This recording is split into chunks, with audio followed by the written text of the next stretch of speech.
And welcome to another episode of More Than Dice. I'm Gonzo. I'm John. And she's racing. Waiting for it.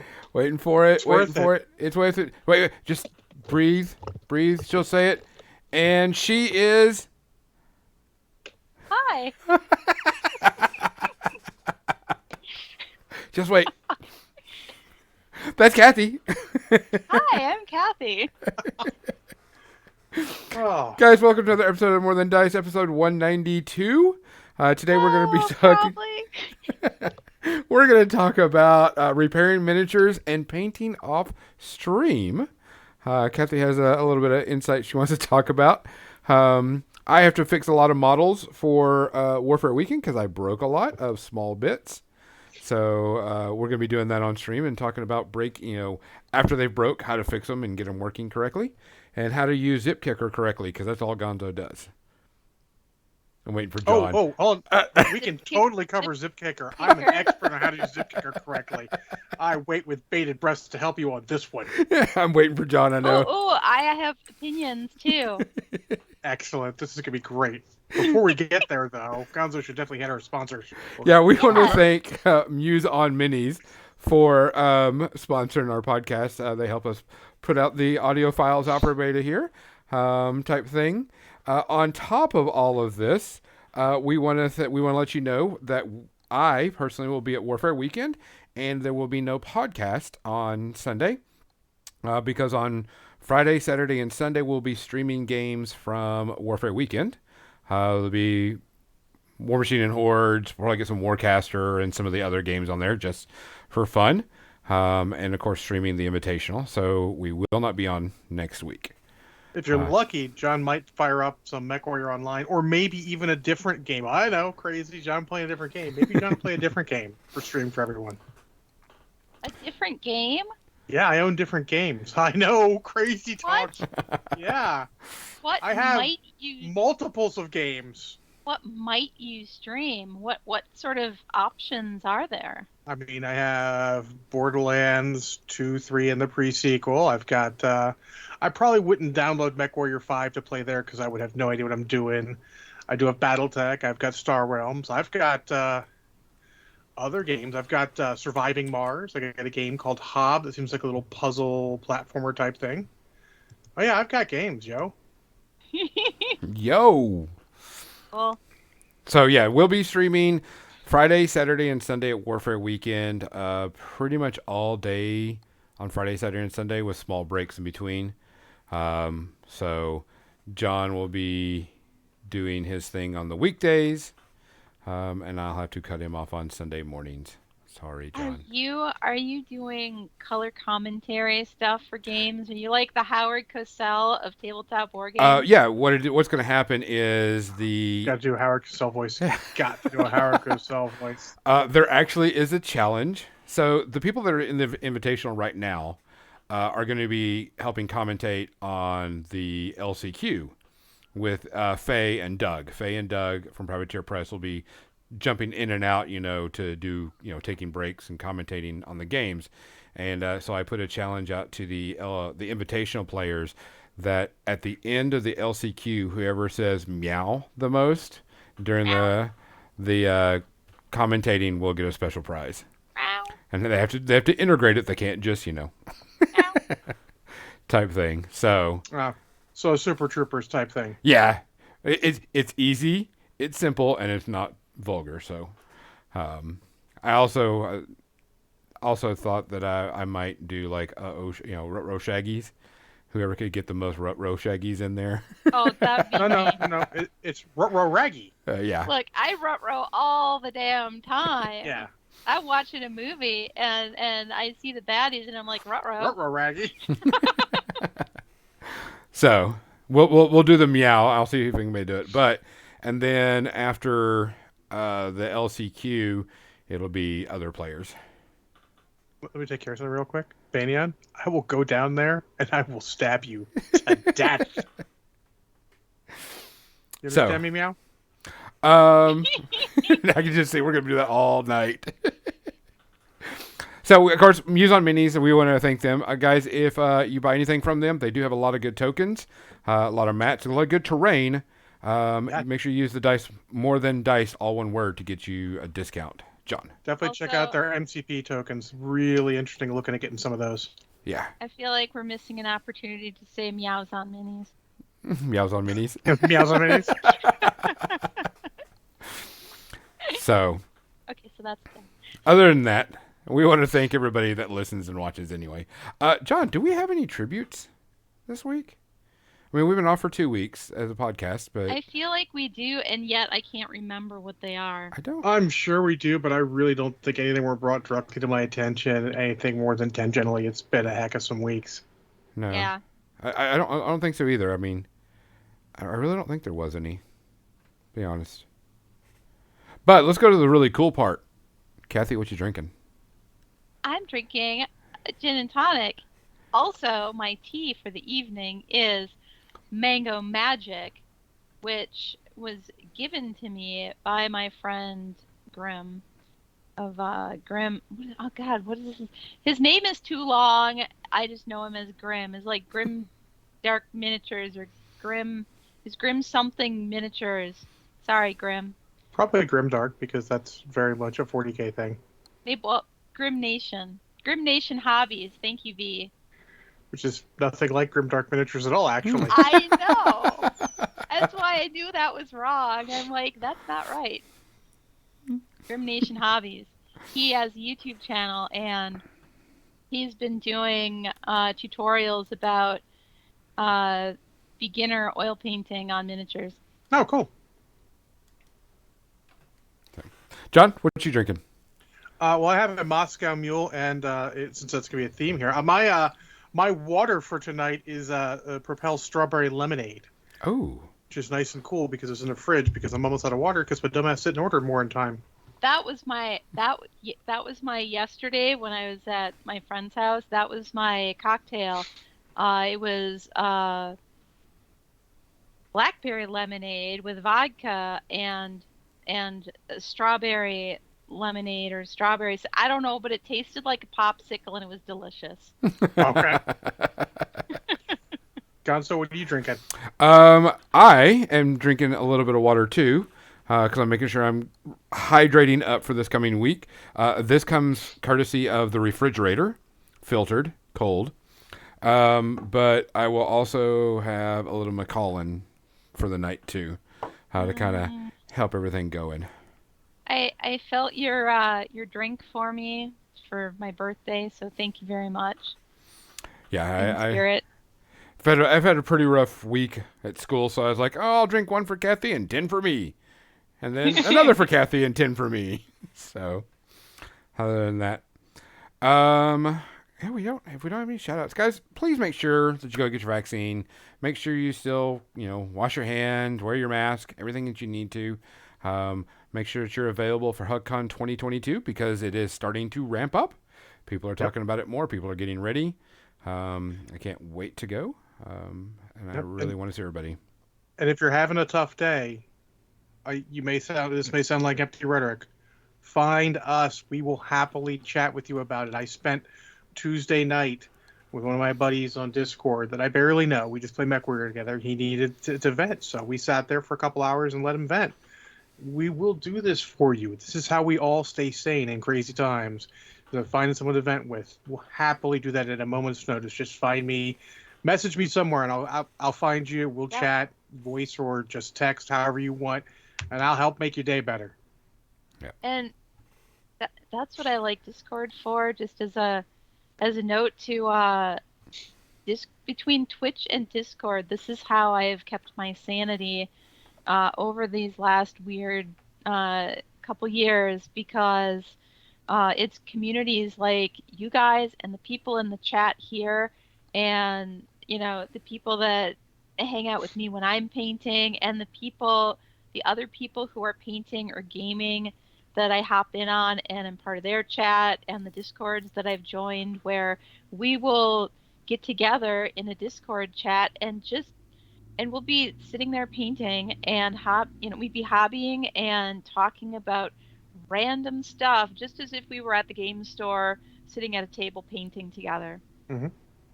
Yeah, it's it's kind of weird because I finally went back to my game store to play a game this week, and it was like we both sent messages to her. That was so much fun. Oh, I've missed this so much, and I'm like, yeah, we have. I mean, we've been missing, playing games, and we were in the game store, and other people were playing something else. We were playing War Machine Hordes, and it was like, damn, this was a lot of fun.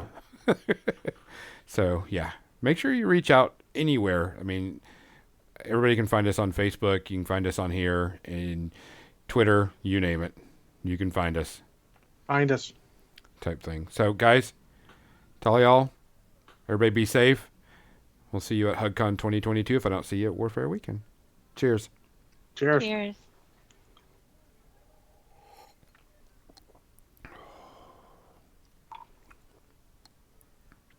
Also, this cup is nondescript white cup.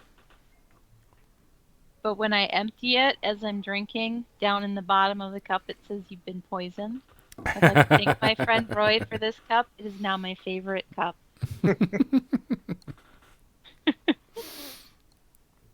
Same thing. Okay, so I'm going to go over here.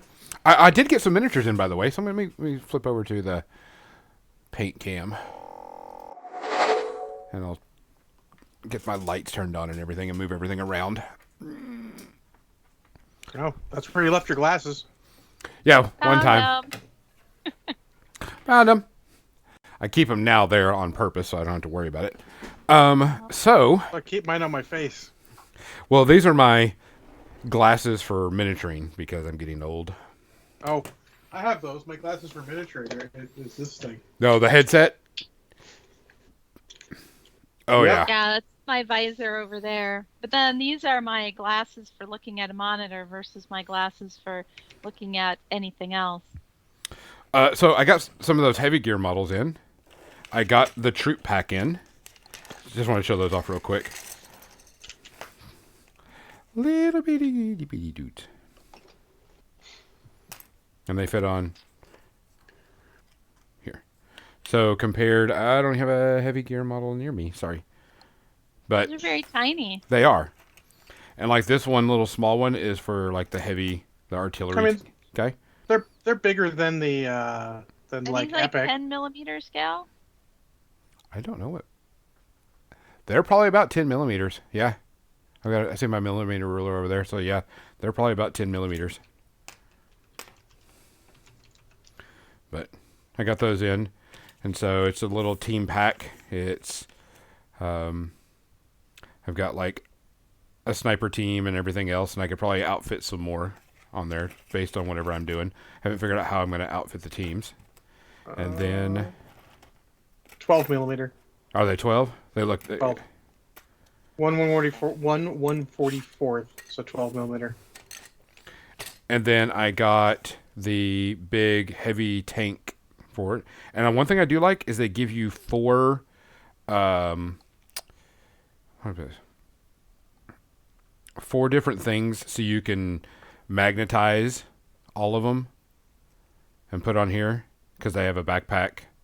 The backpack, you can put the different weapons on the back. And so instead of you can just magnetize all of these and put one magnet here. And so you can, whatever you want to do to put them on and off. But All I mean, magnets. all the weapons, all the stuff. Big cannons.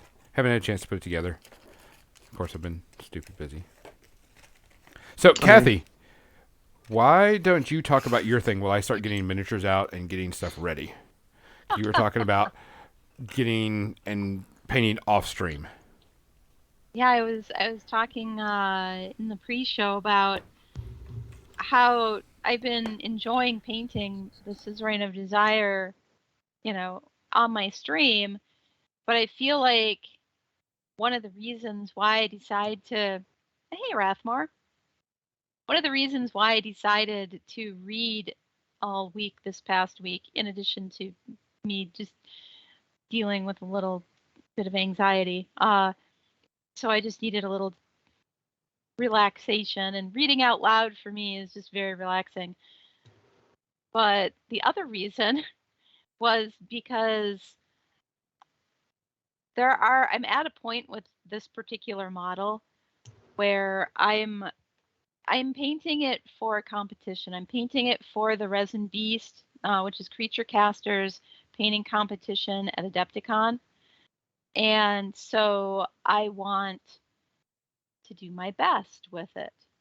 And in order to do that, there are certain details and certain, extra little bit of shading and where you transition from light to dark or one color to another color, where I need to pay extra attention to what I'm doing, and I need a closer look at it, which means that I need to paint without my glasses on. And to do that, I have to be like, my face has to practically be in my palette to see what I'm mixing, because I'm blind, and then also I can't see the monitor, so it would be very difficult for me to stream while I'm doing that. So I painted before my stream, and I could just focus on what I was doing, and I didn't have to think about, what I wanted to say about my process. And I didn't have to worry about, are people going to be bored with this because I'm literally just doing the exact same thing in a certain way and for the entire time, which to me is, it's just, there are parts of painting miniatures that just, it's not terribly exciting to watch someone do, and there's really not much you can say about it while you're doing it, unless you just want to repeat the same thing over and over and over. So yeah, so there's a lot of things that I'm going to be doing with this model off stream. So I don't know if I'll probably be assembling models, and I know my friend Dia will be happy about that, because one of the models is the Holly Monster model that I'm painting for him. And I'm going to be assembling a bunch of stuff. I'm going to be building bases for things, which means we'll have some weeks of base building streams, and we will be experimenting with more different weird things to use for bases, in addition to the usual things like sand and gravel and cork, of course. These are like the staples for me, but then there are all these other things, all these other crazy, pine bark and rocks and seashells and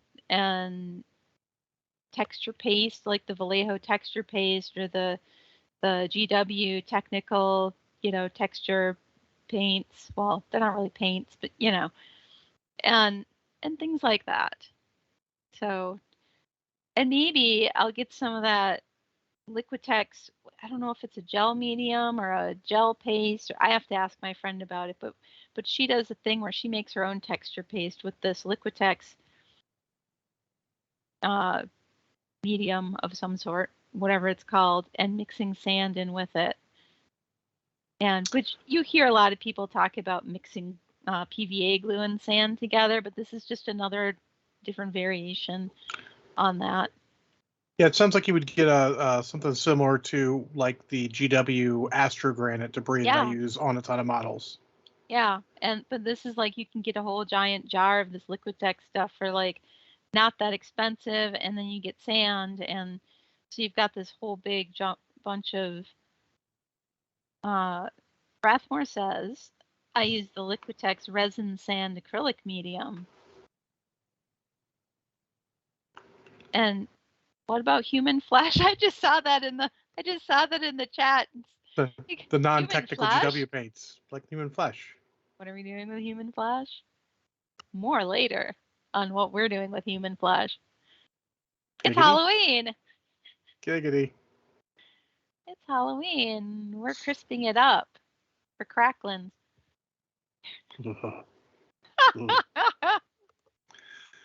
Do not want.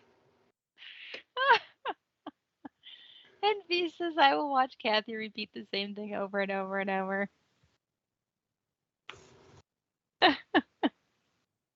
So that actually is a good point about painting stuff on stream. It's part of why I stopped streaming one of the two reasons I stopped streaming my hobby streak.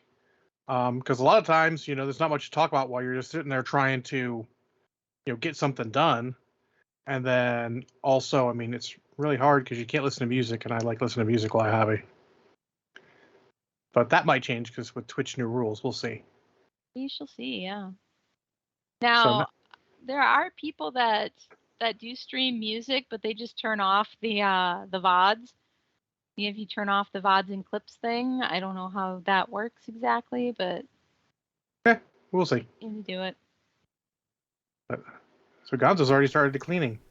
I was saying that you can actually set it up so you don't stream your music over your headset, so it doesn't go onto the thing. But you just have to figure that out. I mean, I using know I can do outputs. that. Yeah. Yeah, I can. Yeah. But yeah, I mean, I agree with you. Sometimes it's a challenge to do a model and run a stream, especially if it's something that you've got to concentrate a lot on, type thing. Leaguer Dragon says the day is coming when they'll DMCA strike you in live streams. Turning off clips and VODs is not going to save you. Yeah. Well, I guess I'm happy I didn't develop the habit of having music on during my stream.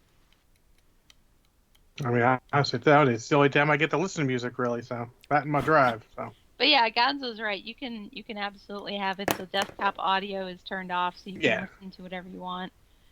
It's not going to be streamed. I know there's a few people I know that do that. So Gonzo's already deep into the repairing models. So. Yeah, this one. I mean, a lot of, if you can tell, I mean, a lot of the stuff I have that to repair is not small. Painted yet? No, it's not painted, but it's also very small models, which I found that sword that I need to put on this guy. These are my Infernal models. I just figured these were models that weren't done yet. Oh, they're not done yet. Are you pinning all the parts? Negative. This is why you need to repair all the time. Yes, I know.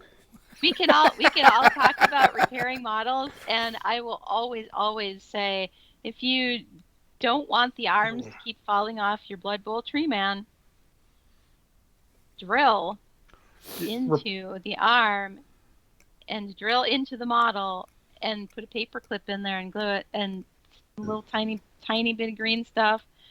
Not like you have to fill the gap, but a little tiny bit of green stuff will hold it until the super glue totally dries. So if you have to repair it once, okay. If you have to repair it twice, just fucking pin it. Yes. Yeah, and the thing is these are really tiny, so you're going to have to use like a really, really thin one, but I don't have time to pin and stuff right now, so it's just going to be a good rushing glue. Is the enemy of models put together correctly. Oh yeah, you wanted to talk about this too, John? What? Oh, zip kicker. So you know the correct way to use zip kicker. You do there. You clean the model. You clean off the glue, the bits that are already there, both sides and everything. You get it ready. Then you take the zip kicker, you open it up, and you throw it in the fucking garbage. Don't use zip kicker. I was waiting for that. Don't Agreed, 100%. It seems like it would be a good idea at the time because it makes the glue, It is the worst hobby invention. It makes it more brittle, and your shit's going to fall apart. Yep. Now, if you're pinning and it's a little, you need the zip kicker to help keep it there while it sets, sure, no worries. Because it's not going to get everywhere. But if you're not pinning, don't use fucking zip kicker. And we just use, like I said, a tiny little bit of green stuff, and it's not even about, filling a gap necessarily. It's just, this is going to hold it in place while the glue, solidifies, and it's going to create a better bond than zip kicker, even if you are lazy and don't want to pin it. And we mean a little bit of green stuff. If you do too much green stuff, you're going to have a brittle bond, just like zip kicker. Yeah, tiny amount. Yeah, so here's the thing. So it takes patience to have that set. I mean, it's a heavy piece, not a huge contact point. It's going to take some patience to do that. Literally, in the time it takes for Gonzo to hold that, he could have fucking pinned it. We're not trying to dunk on you, Gonzo. Just we're talking about repairing models. Problem Although is, I do understand having a little bit of arthritis in my hands. It's doing a pin vise is not easy for everybody. no. I mean, I do have my. Okay, so here's my pin vise. John Your is holding standard. up his Dremel right now. Yeah, my Dremel is broken. Al Marshall gave me this. This was his father's Dremel, and I appreciate it greatly because I'd never really got a chance to get one. It changes the fucking game Yeah. for everything. And there's a Like right now, cordless I one got the now. grindy bit on there. Yeah, yeah. There's absolute. Well, for a while there was the stylus one that had a little pistol grip. It was great, but it's Yeah. hard to find that one. If you can, I would do that. Take a look. But a Dremel is a great hobby purchase. I used to have the Black and Decker version. My ex-wife got me way back when. I forget what it was called, and it was great too. Like the cordless one's fine, yeah, so you can find it. But if all you have option is a corded one, it's fine. Just put it in your hobby thing so you can do it. I mean, it's got a long cord. We got extension cords or whatever. It's fine. And your normal drill bits will work. You just got to be careful with them. Get your drill lube, and yes, all the jokes. Feel free. You know what I have learned from other hobbyists, from scale modelers recently? And I had the same thought when my friend took me to get a manicure. Don't laugh. This happened. The nail artists at the salon use a small rotary tool, like a mini Dremel, and the settings are variable on there, and you can have these really slow settings, and they're perfect for getting some of these little grinding things for grinding down mold lines and stuff, and it's amazing. And they're small. They're not like these great big clunky, things. They fit into the hand comfortably, and they're not, too fast. So, this is also your best friend when you're using a Dremel with a drill bit. I wish I would have known that way back when I tried using my Dremel. So it's got lots of little holes in it. That's just poke the drill bit in there, and it lubricates it, so you're not gonna get that friction. I keep all of my stuff for my pinning in this little bag, in bags. It's a good little hobby bag, so that way I know where it all is, and it helps a lot. There's a lot of things you can do suddenly when you have, even if you're not using a Dremel, even if you're just using a pin vise, it's great. The lube is great on the pin vise too, just because it helps keep it from binding and catching, even in plastics. Like, now plastic is generally super easy to drill, and with so many things going to plastic, it's great. Now, granted, that's normal plastic, not that fucking Rustic. privateer press rustic shit, which is still better than metal, but still shit. As far as drilling goes, but it's worth it. I mean, you could do a lot of things suddenly. Like my Deadpool, who I don't have handy, I made a peg out of his plastic thing, and it ended up breaking a little bit because he kept getting hit. Well, pin fits that right away. Just pin that through, and you can do a ton of things. I have a bunch of guys who are pinned in various ways. You could say, like Gonzo, you don't have time. And right now, of course, Gonzo does not have time. But in general, it is worth taking the extra time to pin the models. Yes, out of his, he had a plastic bit that was supposed to go on his words or rocket, and I just turned that into a plastic pin, but it ended up breaking. So, V being terrible. I appreciate that. But it's really worth it. Like, I was that guy way back when, get that shit together quick. But now, no, you do it right. This is why I love the games there's less models, because you can do it right. You're not like, oh god, I need 500 guardsmen, go. It was more crucial when everything was metal. Yes. Now, thank goodness, there's plastic. And I know that there are people who are staunchly anti-plastic and pro-metal, and I don't really understand that. And there's no amount of people saying, I just like the weight of metal in my hand, that's going to make me understand that. Well, I'll tell you what. Go find a washer the same size as your base. Glue that shit to the bottom of your base. Wait! Great. We're done here. Yeah. Yeah, pretty much. And actually, it's really good, too, because also if you drop your model, there's a fair chance that washer will weigh it so that it'll land on base. That's true. Also, plastic models tend to bounce rather than have limbs fall off. Yep. Rather than Resin shatter. is not, in fact, that resin is brittle. It will break. It will. Yes. It will break, and the pieces will bounce into places you'll never find them. Yeah. Don't drop models. Try not to drop models. Yeah, don't drop models. Yeah. Do not throw models at the wall when you get upset about things happening Yes. in your game. And if you're one of those rare people who loves metal and only wants metal models, I am very sorry for you because you will not have metal models for long. I mean, even Corvus Belli is apparently starting to go looking at plastic models because there's a point where you just can't anymore. The price of metal just keeps going up, up, up. Yep. So, and right now, China is doing everything they can to get people ordering stuff from them. Even though there's container ship sitting outside ports, they need people to order stuff. So they are desperate.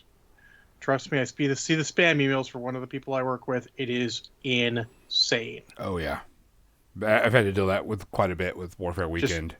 Just spam after spam after spam after spam. So we were talking to somebody the other day who has his own business, and he's talking about supply chain problems in that he's a steel worker and the supplies he needs are steel, and steel is very, very hard to come by because of tariffs that were enacted a couple years ago where I was like, well, that's not going to be a good idea.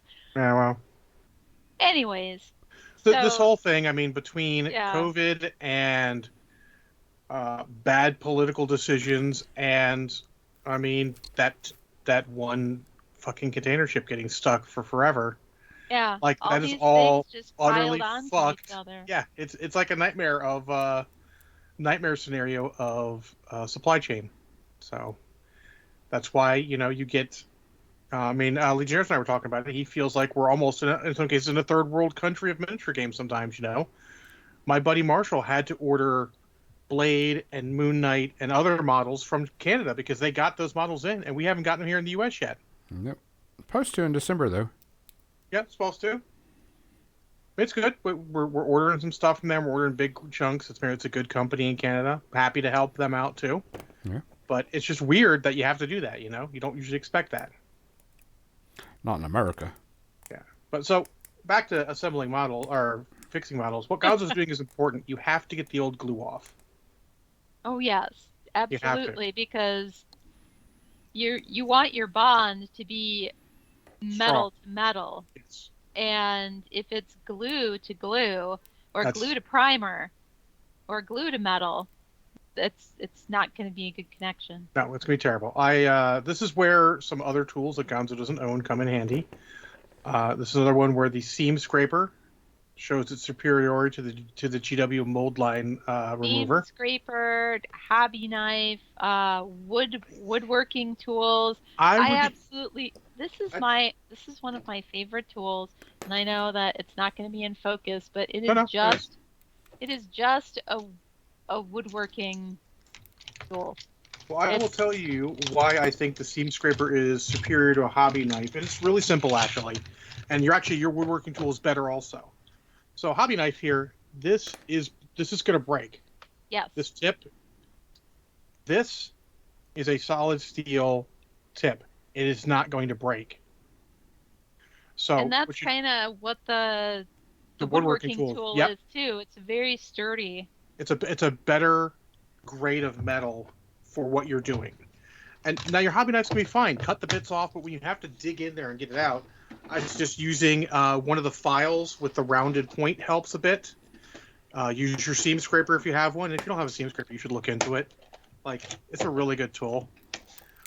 Use something that's not that. Use your Dremel if you have one. Put a grindy tip on it. Grind that out. Yeah, grind it out of there. Get your wire brush, your brass brush, and hit that, and just get it out of there.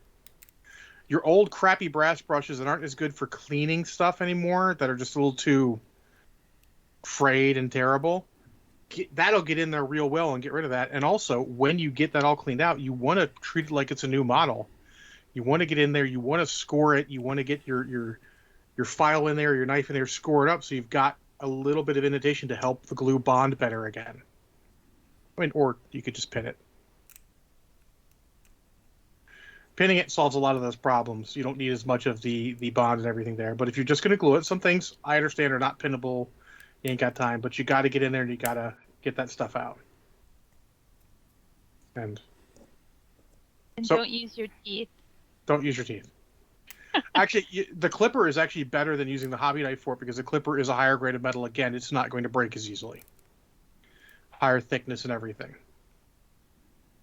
Yes, quite right. The different directional strength. All of its strength is one way because you're going to cut with it. So it's got lots of metal behind it. It's not going to break like this. But when you start twisting, that's its weak axis, and you're just going to breast it.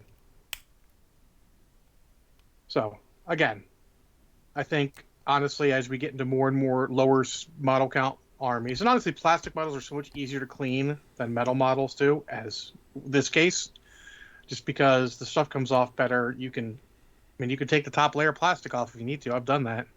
And if you have a place where there's a weird casting anomaly, it's way easier to take your whatever tools you're using. In my case, I like the woodworking tool. I can get in there and actually sculpt things or take away those weird anomalies and just re-sculpt stuff into plastic and into resin. Yeah.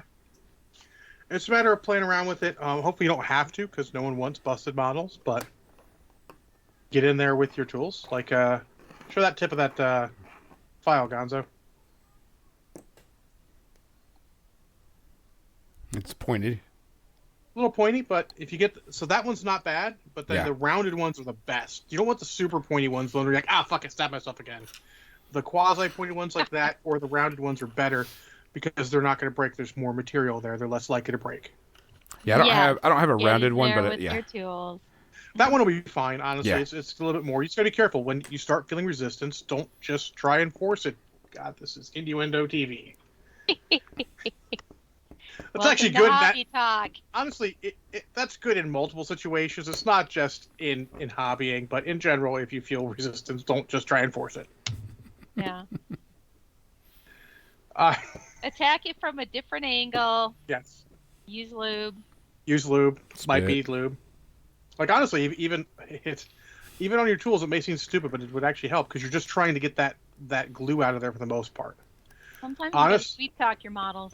Yeah, and if your model comes apart enough, like, so Gonzo's got those models that are just on bases, he could quite literally just, if like the sword came off and the hand came off, you could just dunk that shit in acetone and get it off there. Let it sit for a little bit, come back, hit it with the wire brush, the brass brush, that shit'll come right off. Or you could apply it, your acetone directly to the spot and let it sit for a bit. Like, you'd lie it down, you'd come back next morning is best, especially if you have a hobby room, so you don't have to smell that shit. Not pleasant, trust me. And then come back and you'll get rid of it. There's a lot of tools that maybe we don't necessarily all have, or material that could be helpful in this case. Because glue is the biggest problem. Now, if that model was painted, you also, and I hate to say it, you need to clean the paint around that area too. Because, like Kathy said, you don't want paint to paint or paint to glue. That's not going to hold well.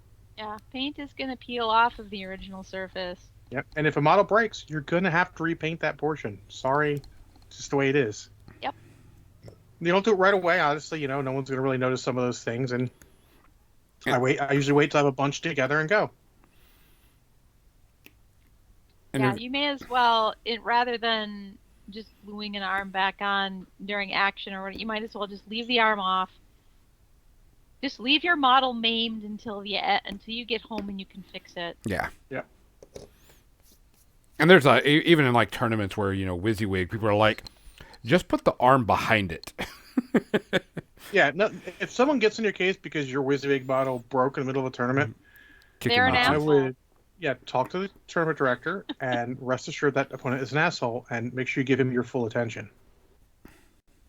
No mercy. Sweep the leg. The other user minis when they had a podcast used to say that, John Damaris is a big one on, at that point they had my full attention. That is a great term for it, because we're all super lenient in our games. You know, I played a game with my buddy for Marvel Crisis Protocol. He's like, "Oh, I meant this." Like, no, you're fine, dude. You said your intention. It's all good. But when someone starts being a dick, then that person has your full attention. Yep. You know, it's like when you give someone that he asks for takes back, you give it to them, and then you expect the same thing and they don't. You're like, "Oh, very well. You have my full attention."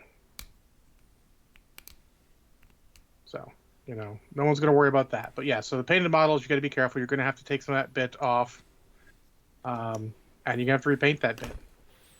Get your black primer out, and this is why you always have some sort of brush on primer, because you're going to need it for fixing that. You don't have to have a big bottle, but you have to have some. Yeah, absolutely. And it is what it is. Stano Res. Now, sometimes the model will break. I have one of my cars for Marvel Crisis Protocol. The side view mirror just busted off. Oh, I could see that. Those are small pieces. Well, it fell and Yeah. landed on that. I mean, so what do you do then? Well, you're just going to have to, you know, back Make up it and like punt. any of the cars on my street right now, where somebody came and swiped the mirror Oh. off. Yeah, you're just going to have to make it work. Just Battle damage. battle damage it. You know, you could paint it black and dry brush a little gray, make it look like it was burnt off or something, or you can make it look like cracked off. That stuff's usually plastic, not metal, so you can just do sort of a off-whitey look if you want for that. Make Off-white it look gray. like there's a streak of like gray metal where the primers and the paint's been all scraped off in a couple places right before it gets to the mirror. So now it looks like something scraped along the edge and just whacked the mirror off. And for that, I love it. My buddy John Thompson used to do this very well with some of his Space Marines. Do black first, and then try and leave the black at the between the paint color and the next part, and do the inside like bare metal type of thing, so it looks like it was scraped off. There's still some primer on the edges where it wasn't quite fully there, and then metal there. And then the black is like the little shadow in between the metal and the paint color. It's a Or even the primer, because it's perfect, really. also sometimes the paint comes off, but the primer is still there. Yeah, That's yeah, entirely so possible. you do So that's a little bit gray. of that too. Yeah, gray. Yeah. You can do a couple different layers there. You could definitely do like a black followed by a little bit of gray and then a little bit of the metal color, and you just get this good. It looks good on the table from across the table. Hey, Mo's Magic, how's it going? Hey, Mo's Magic. Mose. So, there's lots of little tricks like that you can do. It's just you're gonna have to at that point. You're gonna have to battle damage it, or find a replacement bit. And the age of 3D printers is here. You might be able to find someone who's just got a side view mirror for a car in that scale.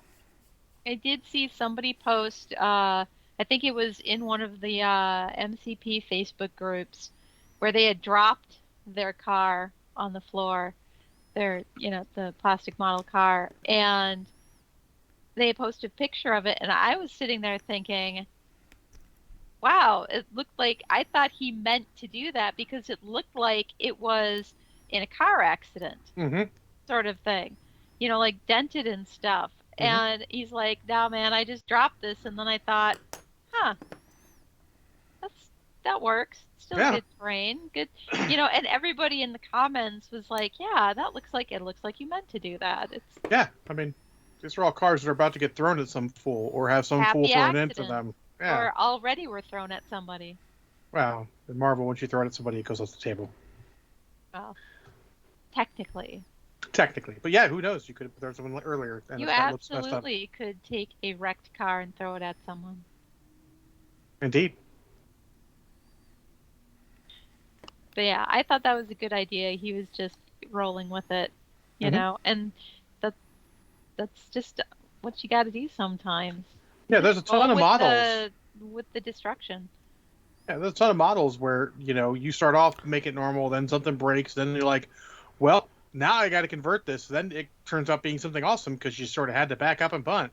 Or you do something like lose the head for the model that you were working on. In this case, it was, I don't remember the exact name of the model, because once you get to like Nurgle champions of whatever, they end up with just like Bile rot vomit flesh. Yeah, pretty much. Puke, snot, rot. Yeah. File rot was Anyways, so this guy, I get all the bits out and I'm assembling it on my stream, and I got him put together, and I'm like, I don't have the head. I don't know where the head bit is for this.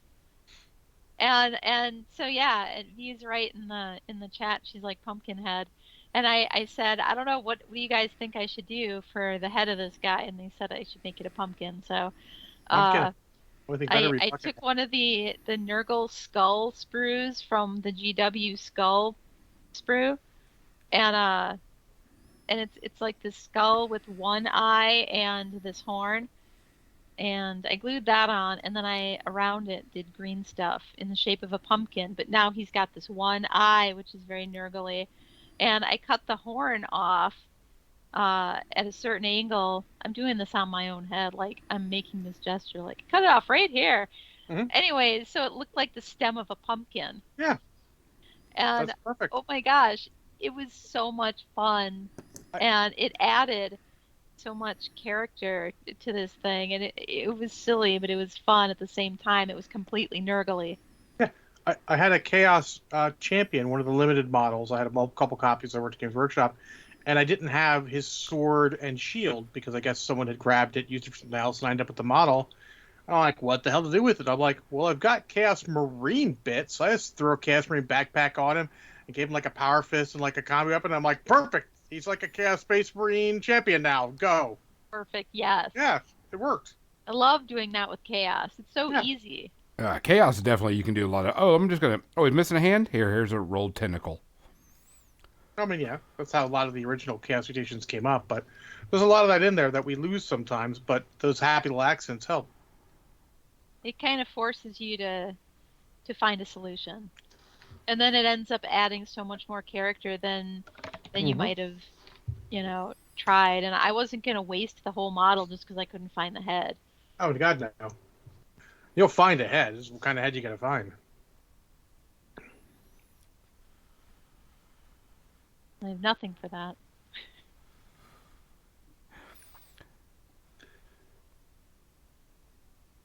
So that's also another good point, because sometimes you're going to lose the parts that break. I mean, it's going to happen. And you can't always get a replacement for that model, and sometimes it's not feasible. I mean, so for example, that one Chaos guy, I didn't have replacement parts to do it. He didn't break in game, but he could have very easily dropped, shattered, arms flew off somewhere, like no idea where those went. Maybe your cat found it and decided to like the taste of pewter.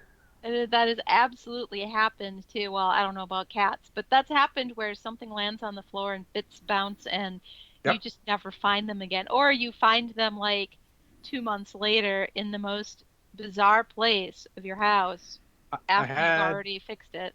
I had an alternate model for Taylor for Malifaux. I lost her hammer arm. Do not know where it went. I did not even find that when we moved out, and I cleaned that room. Was nowhere to be found. I think maybe one time when the rats were out, maybe Smooth thought it was cool, grabbed it, and never saw it again. Cat ate it. Rat in this case, but yes. Oh, well, yeah.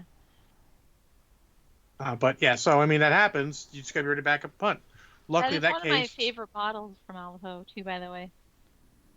Yeah, so luckily in that case, I was able to get a replacement, but I still have most of that model sitting on a box. Why? Because you never know when you find the perfect arm to go on it, and it becomes something else. That's why we save bits. That's why us old school guys save bits. Like I don't have so many anymore. I gave a lot to my local store, and they eBayed and whatever did, and just got rid of them because at a certain point space isn't a big deal. But I did it when I gave my cousin Ben all my AdMech models. I'm like, here's AdMech, boom, and here's bits and everything. Go, just go forth and enjoy. It's one of the bonuses of the old Space Marines that were super multi-part. Not these new ones that are quasi multi-part. Yeah. Because you just go and you can just fucking, like, I need to make a new Space Marine. Parts, cool. Space Marine's got cool stuff. Jobs are good, and high five, let's go. Most Magic also lost Taylor parts. Yeah, it's which Taylor was it? Was it Taylor Alt Taylor? Because so I've got the leg. Taylor Swift. No, Gonzo, not Taylor Swift. Catch up here. Talking about Malifaux. Oh, don't know Malifaux. I know. You don't have any Malifaux models. Nope, I sent them to a good friend. Indeed. He was very grateful for him. I still have my sword people. I'd say sword people. I don't remember. It's been so freaking long since I've played that. It was the beginning of 2nd edition. Well, we're about to play some more here soon because No Nickname Frank is interested and not quite up to. He doesn't quite have a full bus of Marvel models yet. So he's got some ideas. I'll send you my Taylor. Oh, the first plastic version were very good. I think I have that one.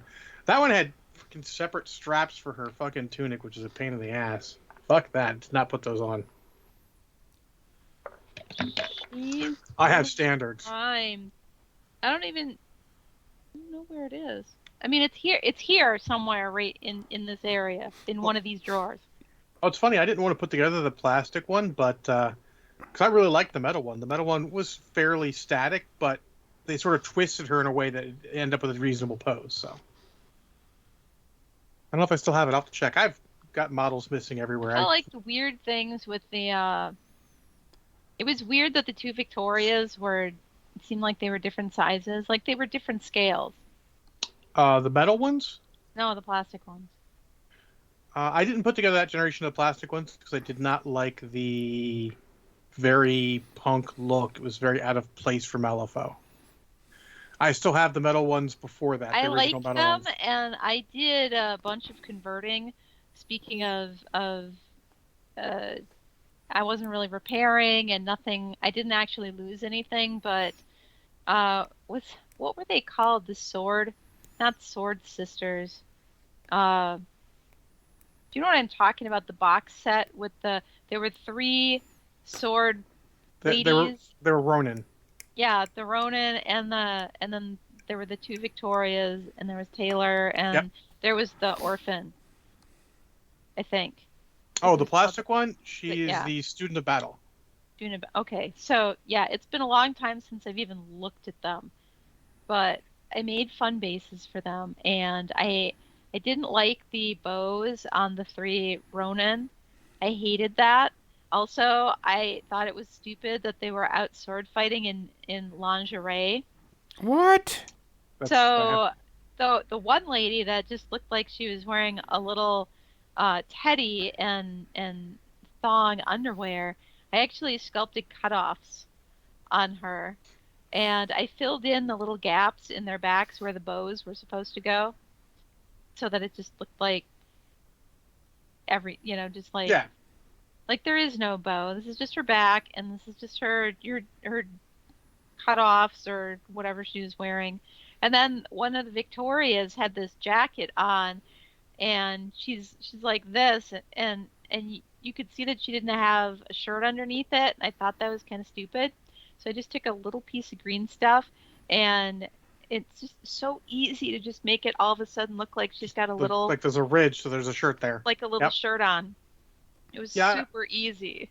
I was really, really not a fan of that box set. I have actually not put together most of that box set. It's still sitting in my Malifaux box because I had the metal models, so I just kept using those. Which actually brings us to another sneaky point. So sometimes you have someone with a sword, and the sword breaks, and maybe it's too small to pin the arm in or something like that. You might be able to repose it, and the sneakiest of sneaky tricks is to have that sword touching their leg or something.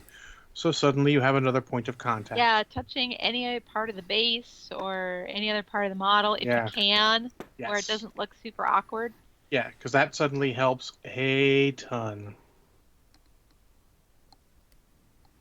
I did work to that Victoria box, and the one Victoria that was smaller than the other one, I put on. She was in like a crouched position, so I made a barrel out of Sculpey. And where she was crouching, sitting on this barrel like she was about to jump off and attack somebody. So now she was more of a similar size as the other things. Yes. Technically, that is the doppelganger Victoria, but that doesn't really matter so much. Anyways, yeah.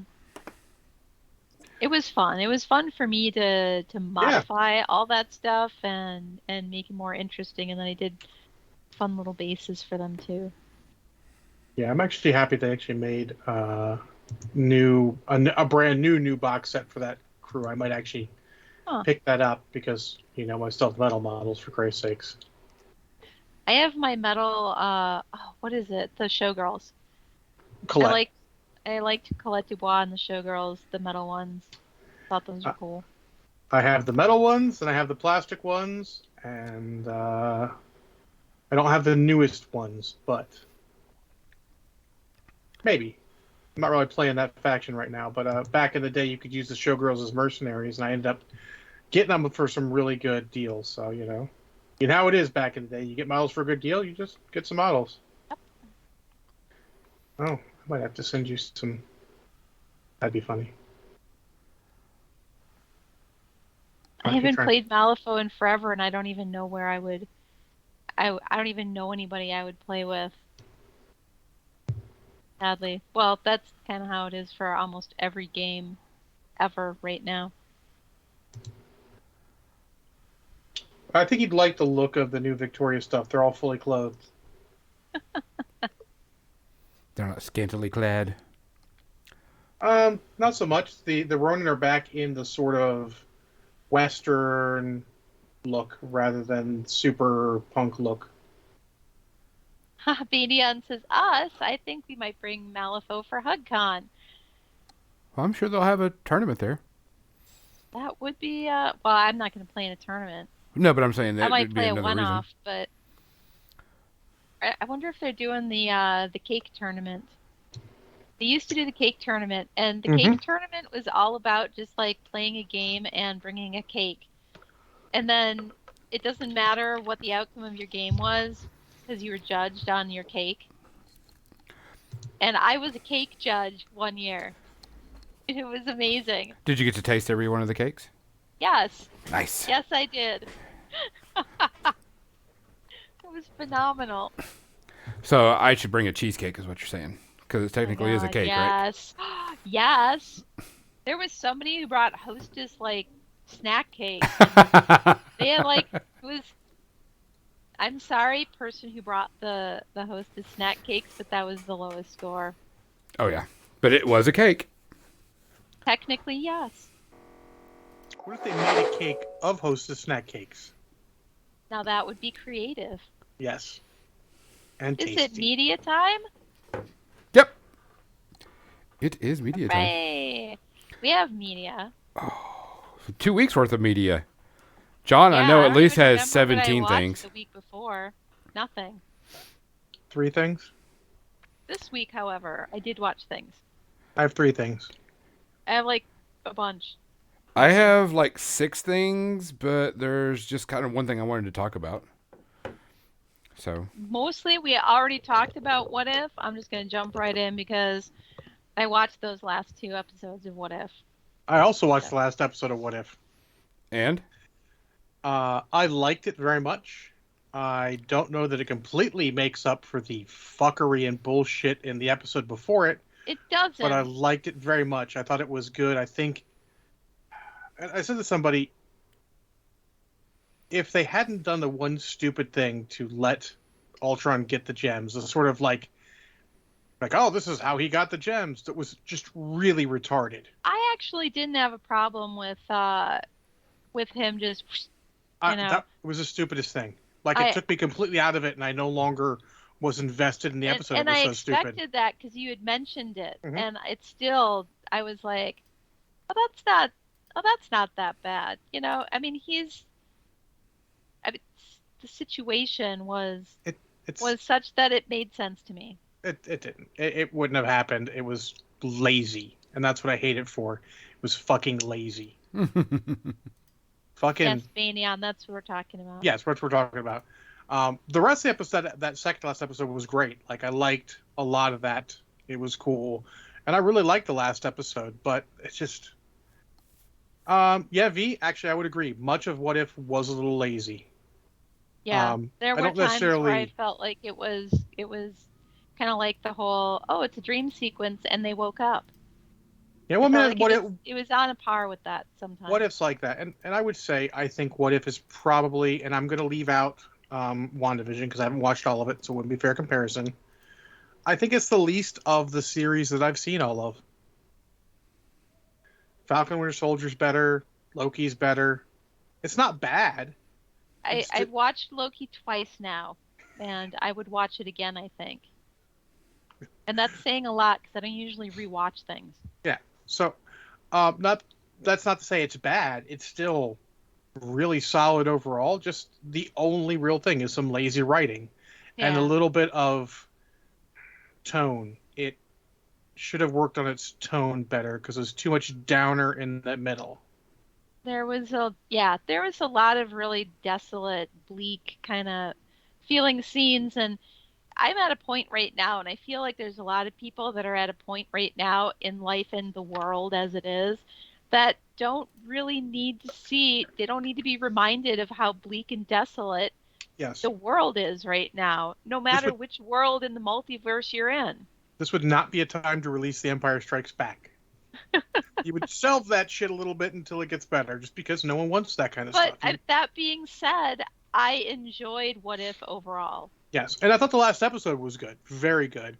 I still think the Captain Carter episode's probably the best, followed by the, what if T'Challa was Star-Lord, Yeah. and then this one, and then the rest. I mean, all sort of in the middle ground somewhere. The Thor one was kind of lame but funny. I had a problem with the idea of assuming Thor, if he didn't have a Loki, to make him a better person, would somehow descend into being a bimbo. A himbo, yeah. Yeah, it was a bit of a thing. It's fine. Overall, I would give it, I'll give it a space herpy and a half. Yeah, I'd agree. I might go 2 even, but like I said, I still enjoyed it. I feel like, so Captain Carter actually existed before this, but getting Captain Carter out there to the widespread stuff, because I really think it was cool, and plus, the fucking T'Challa Star-Lord was just great. I think those bring it back down, because those were just absolutely, I would say the first 2 in the last episode were zeros, hands down. Yes. They're great. Yes. And the rest were, I mean, at worst, I give the one before a 4 because of that one moment that just took me completely out of it. Because And the something... zombie one and the zombie one. So, I don't think I give the zombie one 2.5 because it's not fair to me for me to judge zombies because I don't like zombie stuff. It was. I'm judging it because I don't like zombie stuff. What can I say? Yeah, I don't think it was a good idea. I think it didn't even add anything to the narrative. To know that they cut out an episode with Tony Stark and Gamora, like Guardians of the Galaxy one, to get the zombie episode for a scene in the last episode, it wasn't even fucking worth it. Yes. Yep. You're like, would have rather had those switched. Also, I think the Tony Gamora one would have been uplifting in the middle of it, which would have been better for pacing, but is what it is. So, 1.5 is my official. I can't really argue heavily if Kathy gets it too. Gonzo, what was your rating again that you gave one? I think it was like a 1 to 1.5. I think somewhere around there. Yeah. So some flaws, 1 to but 2. Yeah, some flaws, but not damaging enough that I wouldn't be. Oh my God, Marvel's mortal. They can make tiny mistakes. What?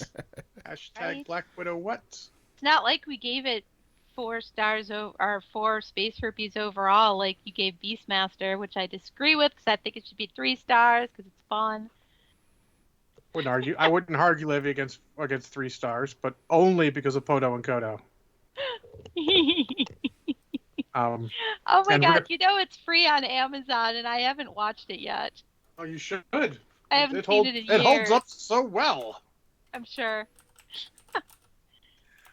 Yeah. So, I mean, it's still miles ahead of fucking the Clone Wars. Fuck the Clone Wars. In case anyone forgot about that. Yes, Mo. I like the Beastmaster. I like Mark Singer. I like the bat things that wrap their wings around you and then just like digest you. That's my favorite part of the entire thing, I think. That says a lot about Kathy. It does. Gonzo, quick, save us with something you watched. I was going to tell you something besides something I watched. There was a thing that says on the Transformers and GI Joe RPG that the release date is going to be March of 2022. Is what the Okay. latest one. I saw that and I was like, oh, I need to tell John that, and because we Oh, talked about it before. more importantly, since you brought it up, let me just dunk on this one. I pre-ordered the Transformers deck building game 4 months before the GI Joe one. The GI Joe one will be coming soon. The Transformer one isn't even slated to fucking deliver yet. So feast on that particular craziness of the current world situation. Yeah, I just saw that someone had posted it that it was going to be like March. They're actually back to sending emails. I sent the strongly worded email to them about not getting back to my request for information in a appropriate amount of time, i.e., not a fucking month. As a customer service manager, if one of my people gets back to somebody after a month, just don't fucking bother. Don't. You're going to piss them off more by waiting a month to respond than just not responding. Jesus Christ. Okay. I was reading a book this weekend. You can read? I can read. I can technically read. I can actually teach you how to read too. It's one of my many talents. I'm so talented. So this week, a new D&D supplemental book came out, and it is Fizban's Guide to Dragons. I saw that. And I, of course, I'm a huge Dragonlance fan, and this is written, as Fizban's telling it. I mean, it's got your basic, here's all the stats of the dragons and, so on and so forth. But it's got like these little footnotes all through it with Fizban making, snarky remarks about dragons and everything. And Treasury of Dragons? Yes. And, I mean, it includes every dragon and a bunch of new gem dragons that are in there. And it describes hordes in details, dragon hordes and how dragon hordes can gain magic and power and all this other stuff. And it was interesting, but it was very fun, and it gives a lot of plot hooks and all that stuff you would expect from a D&D book. But it was a lot of fun reading Fizban's side little, snarky remarks all through the book, because I loved him as a character in Dragonlance, and it just fits so perfect into this, which I thought was interesting that they used Fizban to do this because of the problems between, them and Dragonlance. But they even include some of the Dragonlance creatures, the Draconians, in their book, in the book also, which I thought was also another weird thing because, that there's that animosity between them and Dragonlance. We don't have enough time for me to rant, so I'm going to shelve that. But just insert a John rant here. Yeah. Assume it just happened, because we ain't got time for that media section.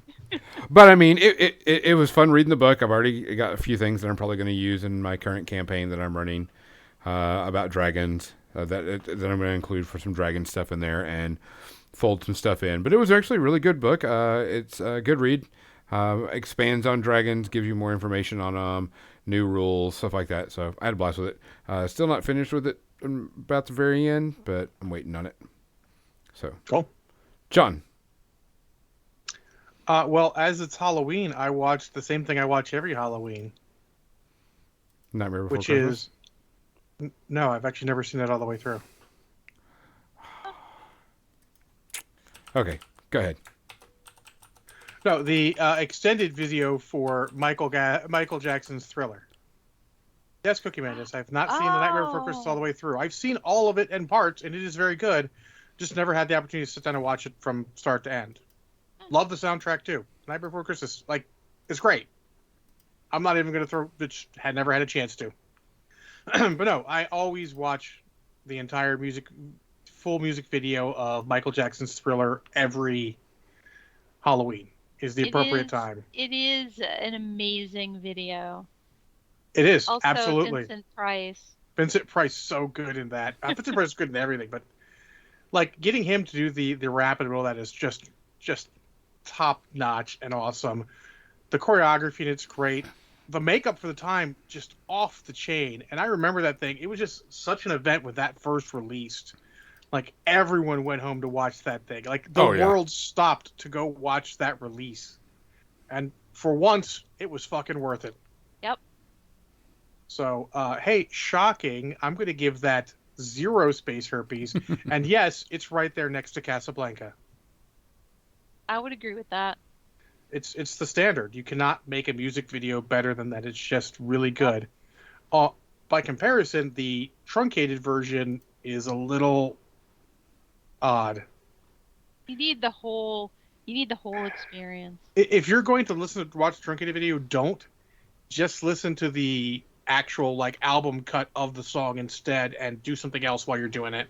It will be better. It's just a little chunky and weird. It doesn't hold up well. Oh, Cookie Mandish, you don't know our scale? Yes, the less space herpes, the better. 0 to 5. And the other scale is Casablanca to Cats, being the best movie and the worst movie.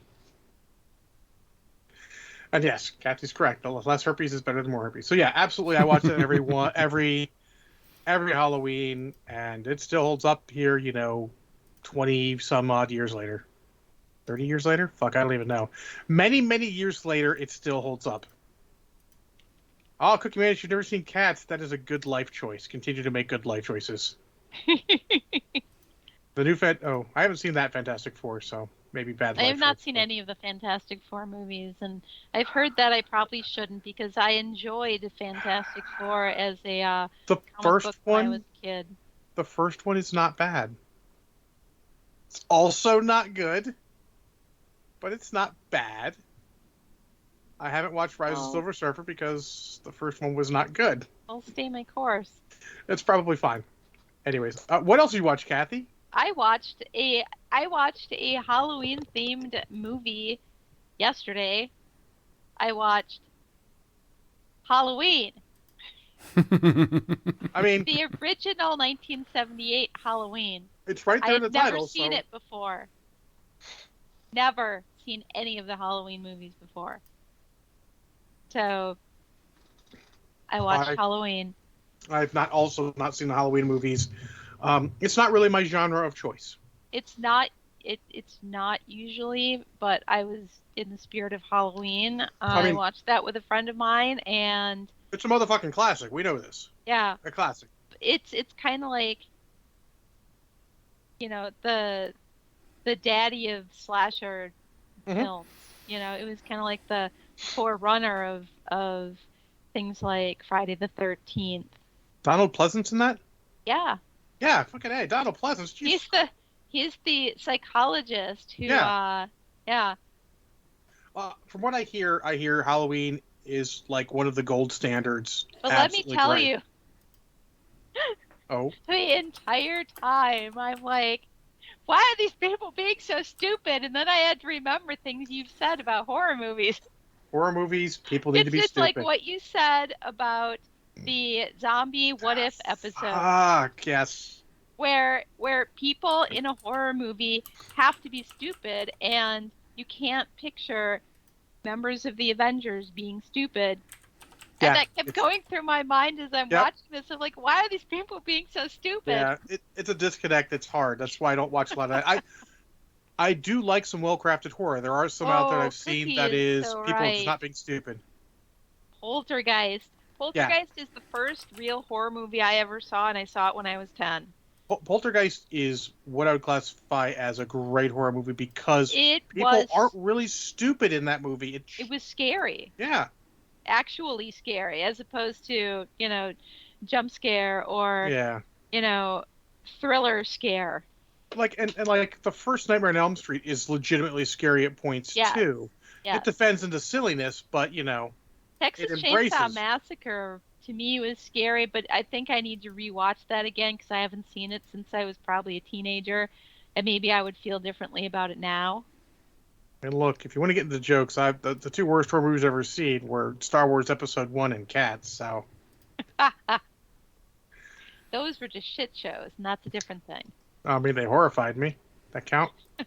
No. Okay. Anyways, proceed. But Halloween, I would give 3 stars, only because Three while I herpes. realized it was the beginning of a slew of slasher movies, and it was kind of a, what do you call it? It was new for its time. It did things, that other people hadn't done before. And John Carter. John Carpenter. I'm reading my book, right? John Carpenter did incorporate the music.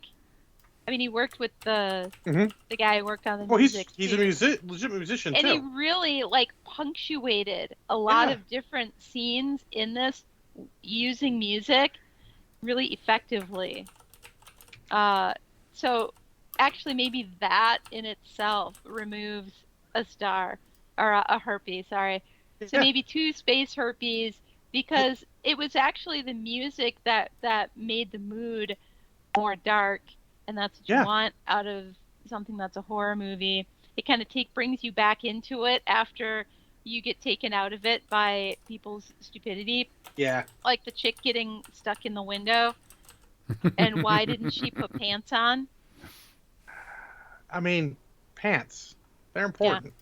I'm just like, why the hell is this chick running around in a guy's shirt and no pants because she spilled butter on her clothes when she was making popcorn. So she strips in the kitchen, and then she goes and she gets one of the dad's shirts. And then she's wandering around in the dad's dress shirt and no pants for like the entire rest of until she dies. In a list of things no one ever needed to know, I will assure you that I've never wandered around any place I lived without some sort of clothes on more than that. Like, I'll be honest, like, it's not comfortable for anyone. Just, like, put something on. Good Lord. Not even sweatpants, Cookie. Like, just nothing. Just wandering around someone else's house. Someone else's house, even worse. Like, good Lord. And so their laundry room is not attached to the house. It's like in a separate shed out in the yard. So she's taking her clothes to do to put them in the other person's laundry in their washing machine while she's dressed in just a dress shirt and no pants outside. Yeah, that's kind of dumb. I just like, why? Pants rather keep us down, so down with pants. Yeah. I mean, all right. Oh, so there you go. Halloween. Anyways, also it's in Illinois, and it's Halloween, and it's fucking cold in Illinois on Halloween. You don't run around in a dress shirt and no pants. Word. I know, because I live in Illinois, and it's Halloween. And right now I'm wearing a sweatshirt, and I'm wearing pants and fuzzy socks, and I have a blanket on my lap. I mean, I'm not wearing pants, but that's a technicality. So, I'm wearing just saying. shorts. Just saying. It's a bit chilly in Illinois at this time of year. There you go. Quick, Gonzo, save us from pants. So something else I watched. I did watch Army of Thieves today. Army of Thieves is a prequel to Army of the Dead by Netflix, and it is about the guy that is the safecracker. And it is how he became a safecracker. And stupid zombie movie. Yes. Michael Bay, right? Yeah. Michael Bay? No, Oh, I was wondering what Zack Snyder? Dead was. Yeah, Zack Snyder.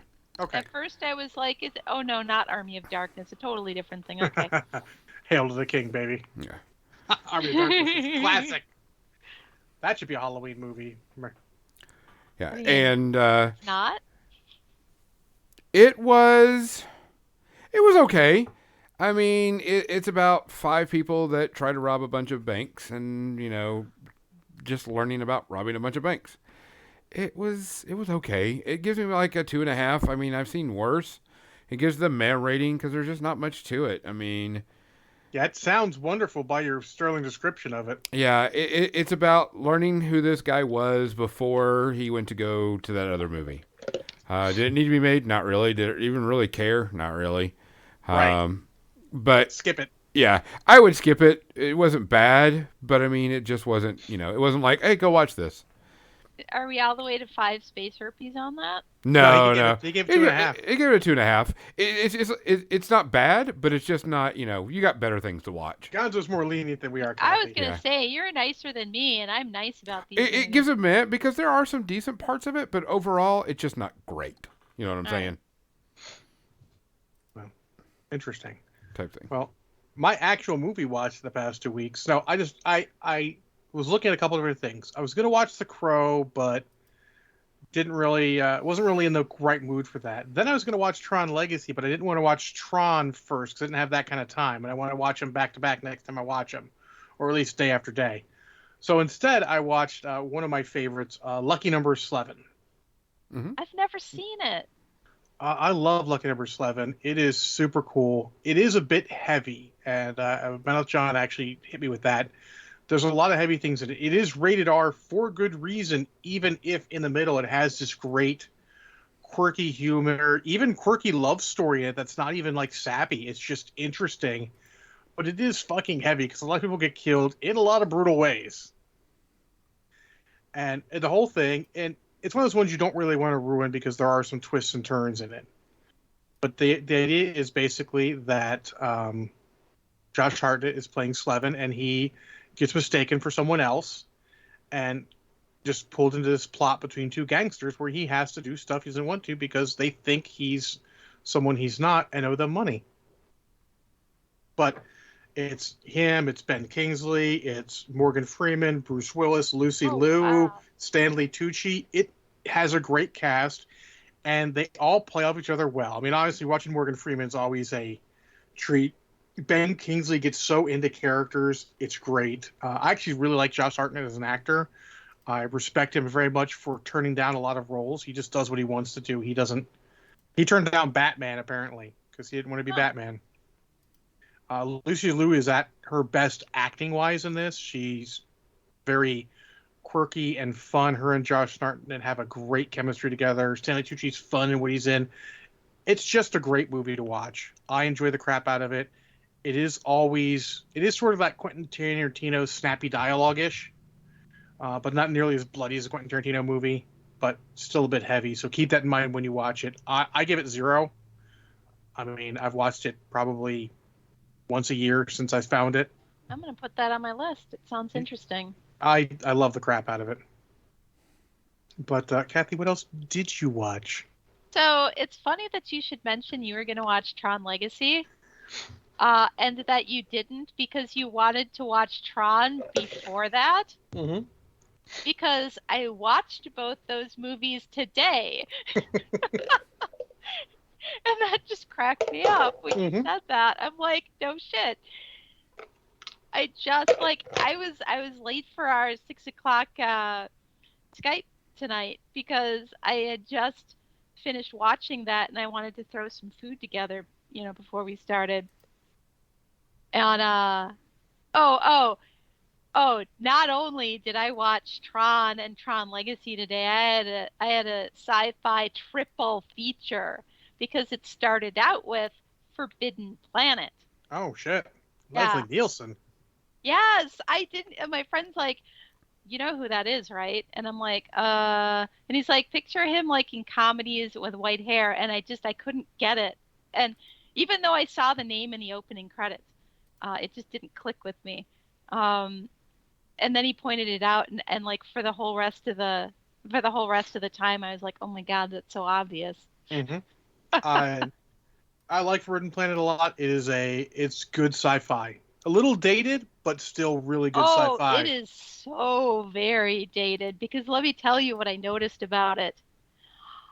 There's one girl in it, Fay Ray is in it, and she's beautiful, and all her outfits are amazing.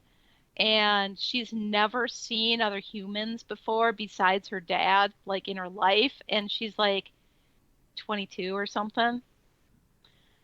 And all these guys in this spaceship, it's like the U.S. Navy in space, basically, is what these guys are like. The old U.S. Navy.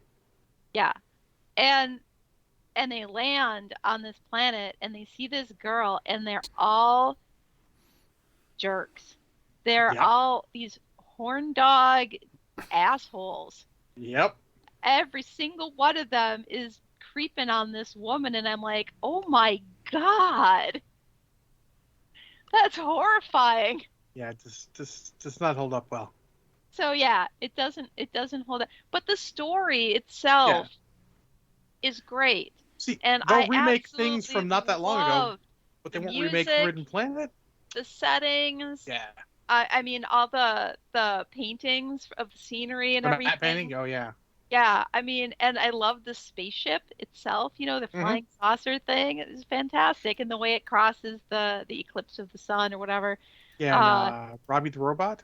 Robbie the robot is amazing. The He's whole iconic. premise of, yeah, the whole premise of this planet of this intelligent race of people who it seems like they ended up kind of destroying themselves because Hmm. they built this machine that sort of manifested their ids, their secret or unconscious, things that are kind of like the worst of people, their fears and their anger and their jealousy and everything.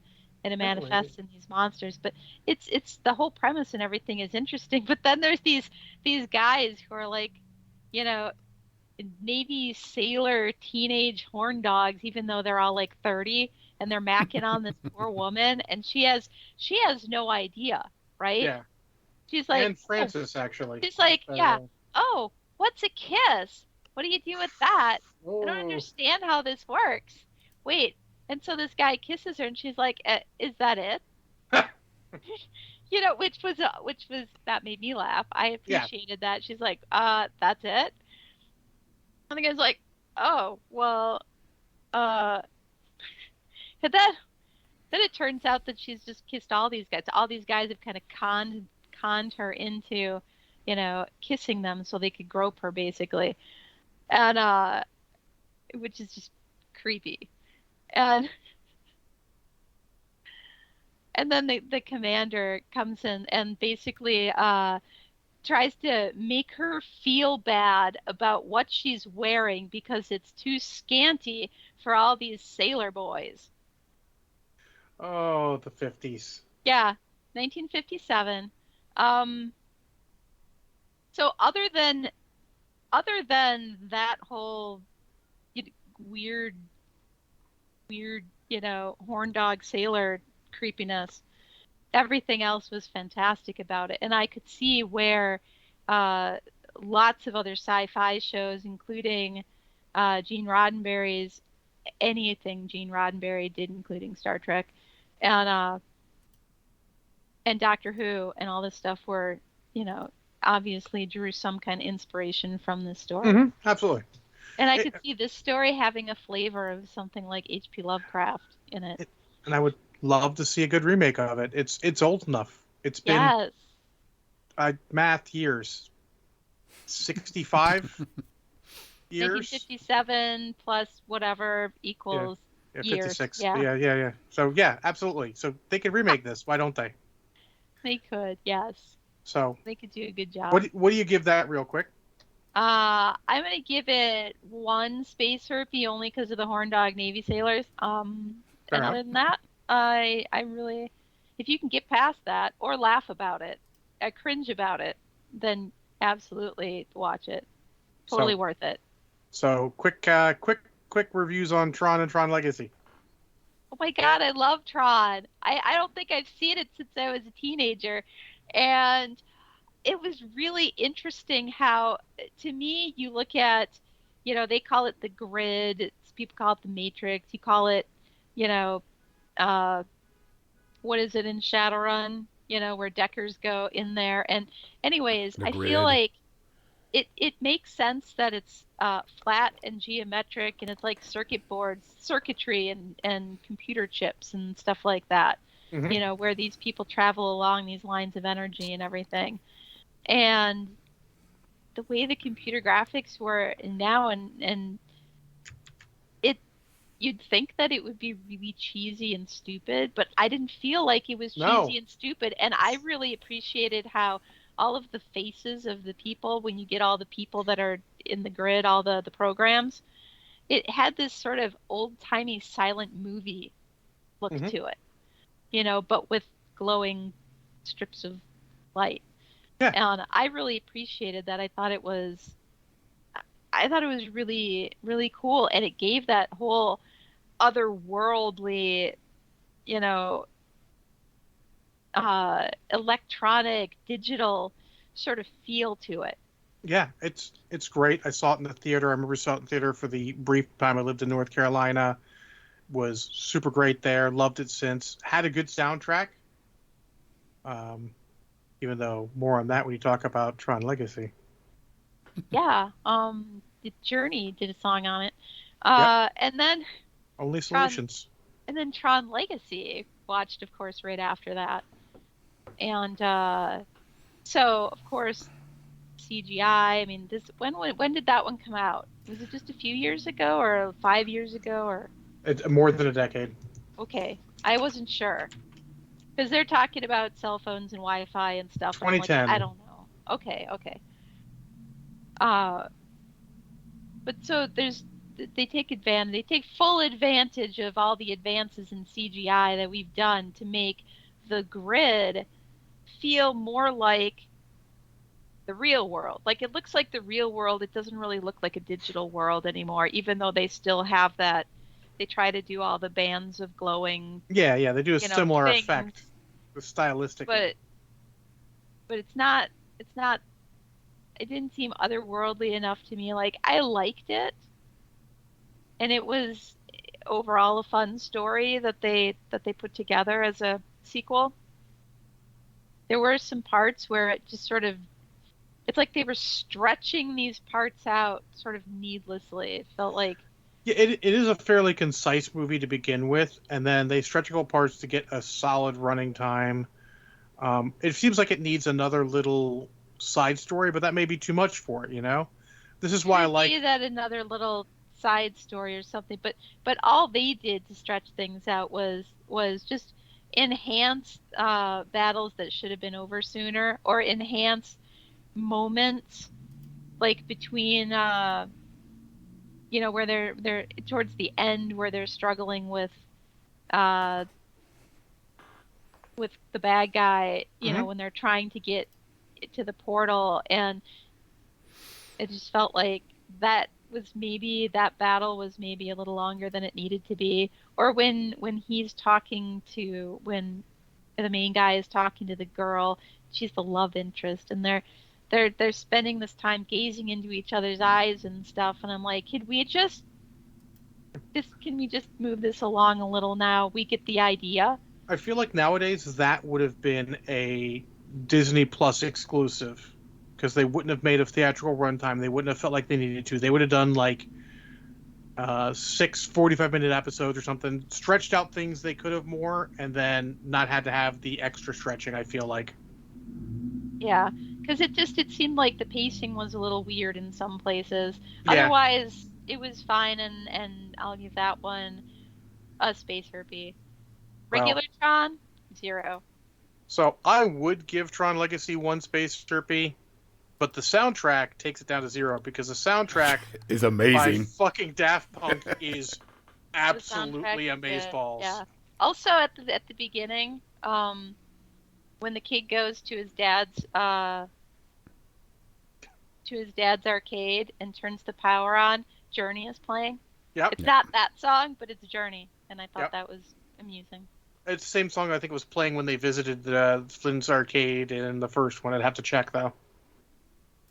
Yeah, that's so good. It's so good. I bought it. I have a physical copy of it, and then when they did the extended edition a year and a half ago, I bought that through Amazon, or not through Amazon, through iTunes, and don't regret it at all. Also, Worth hi it. Daka Flocka.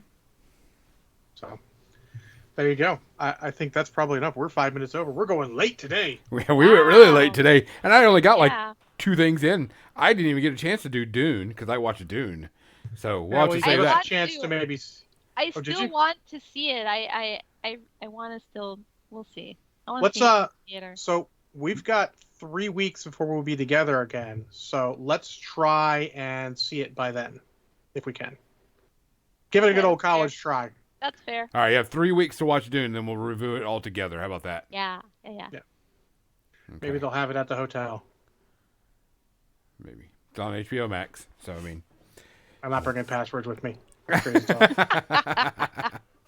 All right, guys, we appreciate you all coming out and listening to us and hanging out. Don't forget this next weekend, there will not be a podcast. There'll be a bunch of War Machine and Horde games and other things going on. And then the week after that, V will be joining us for a special episode, and we'll be coming to hang out. And other than that, we're actually going to send you to a painter that is going to be at Warfare Weekend. He started up a channel, and he is painting up a special Halloween model from KDM called the White Speaker, and it is Eric Swinson. You can kind of hang out with him. Give him a follow. Tell him to say hey, and type stuff. He's started doing painting professionally as a job now. So, Yeah. and I he didn't is... even know he was streaming anymore. So be sure and say hi in his chat and give him a follow. Yes.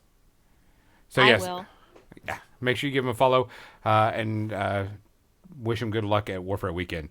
So more than dice, I'm Gonzo. I'm John. I'm Kathy. Good night, everybody. Night.